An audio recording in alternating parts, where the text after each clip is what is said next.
Hello and welcome to my channel. This is another in my St. Patrick's Day 2018 card series. This card is a follow-up to an earlier card design that I featured on my channel. The materials for this card are very simple and it came together really quick. Let me move this out of the way and talk more about this card.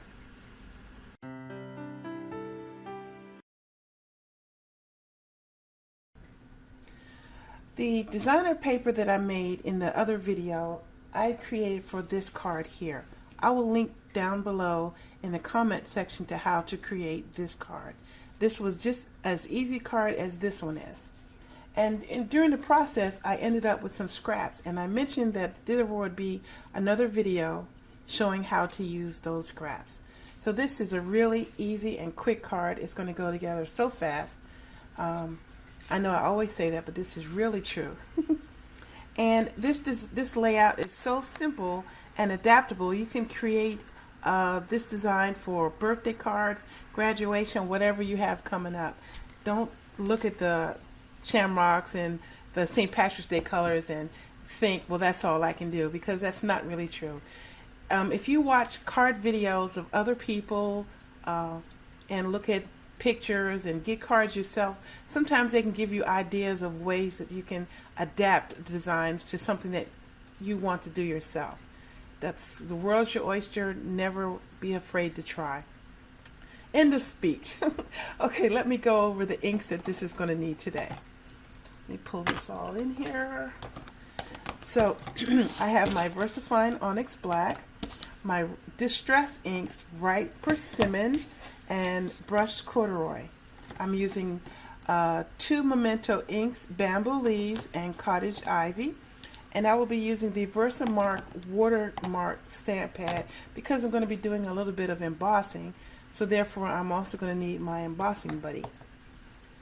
I'm going to be using some stickers that I got from the dollar store. I got all of these stickers for just $1, so you can always go to the dollar store and find very cute and intricate little things like that. I'm also going to be using some rhinestones, and the stamp sets I'm going to be using today is going to be a Heffy Doodle stamp set. This is called Lucky Friends. I just picked this up, and this stamp set also comes with a matching die cuts, but I'm not going to use that in this design, but those are available. I got this from Urban Scrapbookers in Edmonds, Washington. This is my local go-to scrapbook place. I really recommend, if you're local to the area, that you go check them out. They have a lot of interesting things in their store for sale, a lot of historical scrapbooking items, and they have displays throughout the store of cards that have been done. And you can get some really wonderful ideas and help and suggestions from Brooke, who works there. And also there are classes. Okay, so now I think that's everything, so let me move this out of the way and I'll just start right in for how to create this card. Alright, one thing I forgot to mention is you need some opaque white embossing powder. This is Zing. Okay, move this out of the way and get it ready to go. And the first thing I'm going to do is emboss the sentiment strip.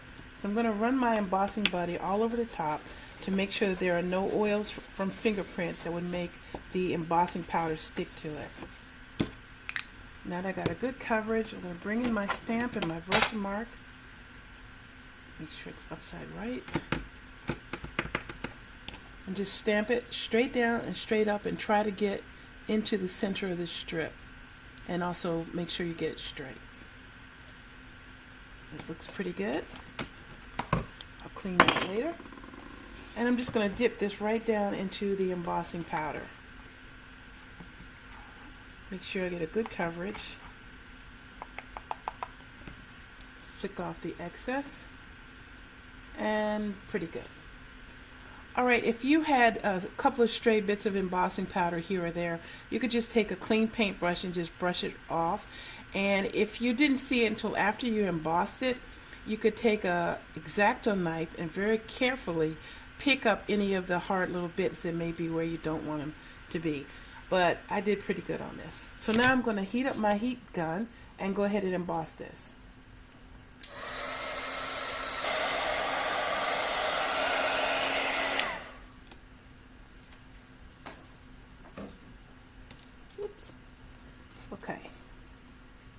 Now that just needs to cool, so I'll set that aside. And believe it or not, the rest is just putting everything together. So I'm just going to go ahead and let the music run and assemble the card. Oh, one thing I should tell you, one of the items that I have was a piece of copy paper. And when I am putting together pieces of cardstock and papers to make a shape or a specific size, I'd like to use a piece of card. Oh, don't look at that. I reuse stuff, never throw anything away. So my little papers, copy paper that I use for protecting my surface, I just cut them all up and use them in my work.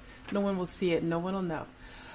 Anyway, when I'm putting together bits and pieces, I want to make sure that I get everything lined up straight as I can. So I put it on a piece of copy paper, the dimensions that I'm trying to get, and that way I just put it in place and cut off the extra. So that's what the copy paper is for.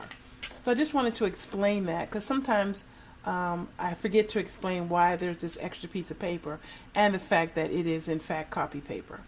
Okay, now that's enough talking. I'm just going to go through.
And that's the finished card. It was very quick and very simple, just as I promised.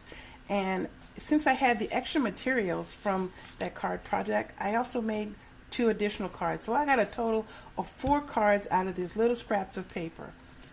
Also, I have another little stack of 4 scraps, which I'm going to turn into something in a later date also. I don't think I'll make a video for that because it will basically be more of the same like this. I'd like to thank you for watching. Please subscribe to my channel. More St. Patrick's Day card series coming, and I've just finished up my St. Valentine's Day card series, and before that was my Christmas. You can find all of the videos that I've done by subscribing to my channel and searching through. I'd like to thank you for your comments that I'm receiving. I really appreciate all of the positive feedback, and it really helps me to stay focused and motivated. I'd like to thank my brother David for the music that he provides for my channel, and I hope you're enjoying that. Take care, everyone, and have a great day.